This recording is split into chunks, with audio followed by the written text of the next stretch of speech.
Guru Yingxi pun mengatakan bahwa dia akan mengampuni Ling Xuan, tapi ada satu syarat, yaitu Ling Xuan harus diangkat menjadi muridnya. Tentu saja dengan hati yang lega, ayah Ling Xuan ini setuju, yang penting anaknya tidak jadi dibunuh. Melihat dendam yang begitu besar, Guru Yingxi kemudian menghapus ingatan Ling Xuan sebelumnya. Sehingga Ling Xuan ini tidak ingat lagi kejadian sebelumnya. 10 tahun kemudian, Ling Xuan sudah menjadi seorang pemuda yang dewasa. Walaupun ingatannya dulu pernah dihapus oleh guru besar Yingxi, namun ternyata ingatan itu pun perlu sepenuhnya dihapus.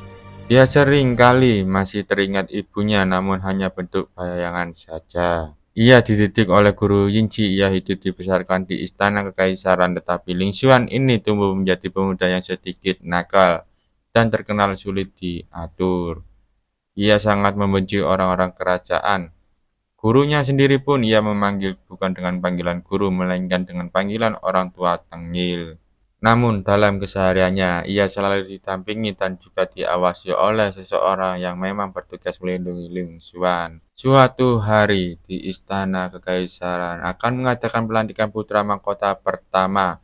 Putra mahkota atau pangeran pertama ini sudah tahu tingkat kejahilan Ling Xuan. Benar saja, saat dirinya akan dilantik menjadi pangeran pertama, ia diculik bersama temannya.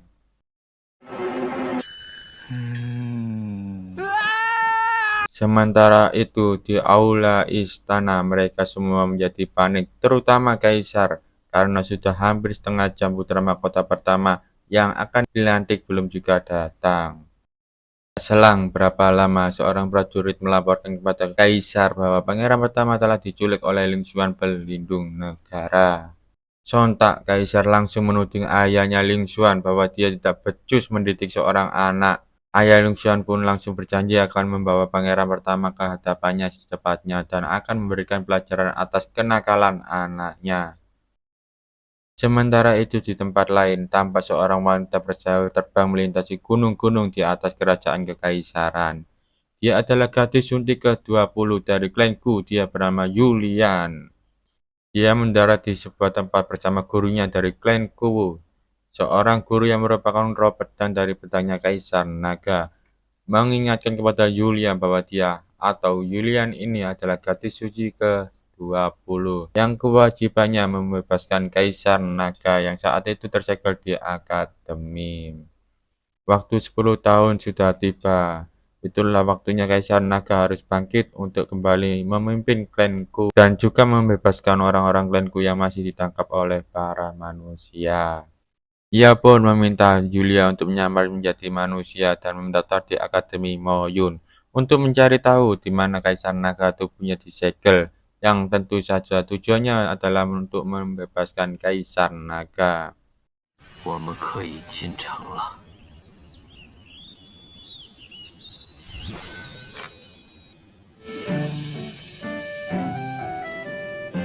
Singkat cerita, Nona Yulian akhirnya sampai di kota Qingxian, di mana kota itu sudah mengadakan pendaftaran masuk Akademi Moyun. Nona Yulian tampak kaget ketika melihat di dinding di tembok terpasang poster gambar itu, tidak boleh keluar dari wilayah kerajaan. Sementara itu, Ling Xuan sendiri, si bocah nakal ini, tetap nekat akan keluar kota bersama temannya.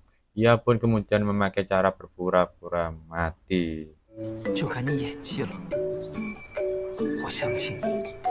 Saat itu Nona Yulian yang akan memasuki akademi melihat cermin ajaib, di mana cermin itu bisa menampakkan wujud asli orang dari klanku. Di saat jati dirinya mau terbongkar dengan cermin ajaib itu, bersamaan dengan itu Ling Xuan lewat dan terjadilah kegaduhan. Yulian yang mengetahui Ling Xuan wajahnya mirip poster yang tadi ia lihat, ia pun segera menunjukkan bahwa orang yang ada di dalam gerobak itu sama dengan orang yang tergambar di poster. Mengetahui triknya terbongkar, Ling Xuan berusaha kabur melarikan diri.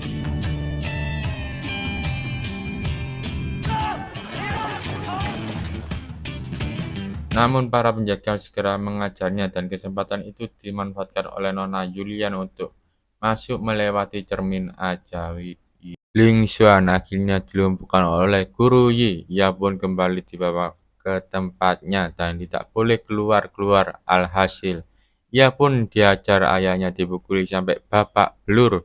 Setelah kejadian itu guru Yinchi menemui ayahnya Ling Xuan. Guru Yinchi mengatakan bahwa ujian akademi akan dimulai besok. Ia meminta agar Ling Xuan sebagai pelindung negara agar ikut dalam ujian tersebut. Dalam kesempatan itu Guru Yinchi juga menyinggung masalah kutukan gadis suci, bahwa kebangkitan Raja Naga sudah mencapai waktunya. Dalam ujian akademi nanti, ia akan mencari orang-orang yang bisa diandalkan untuk menghadapi kemungkinan bangkitnya Kaisar Naga. Singkat cerita, semua para peserta disambut oleh Guru Yinchi. Saat melihat Guru Yinchi, Nona Yulian tampak wajah dendam seperti ia sudah tak sabar lagi ingin segera membinasakan Guru Yinchi. Seorang menteri pun langsung memberikan sambutan bahwa tujuannya diadakan Akademi Moyun adalah untuk menumpas klanku yang kemungkinan akan segera dibangkit. Para peserta nantinya juga berkesempatan untuk bertarung dengan pelindung negara, dan pemenangnya akan mendapatkan pelangkat popularitas peringkat pertama, di mana nantinya orang yang memegang pelangkat itu akan bebas keluar masuk di area akademi walaupun itu tempat rahasia.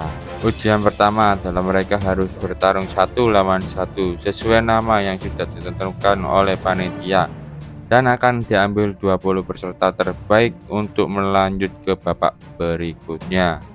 Mendengar itu, Nona Yulian bertekad untuk mendapatkan pelangkat peringkat pertama, karena dengan pelangkat itu tentunya saja dia akan lebih mudah menemukan di mana Kaisar Naga disegel.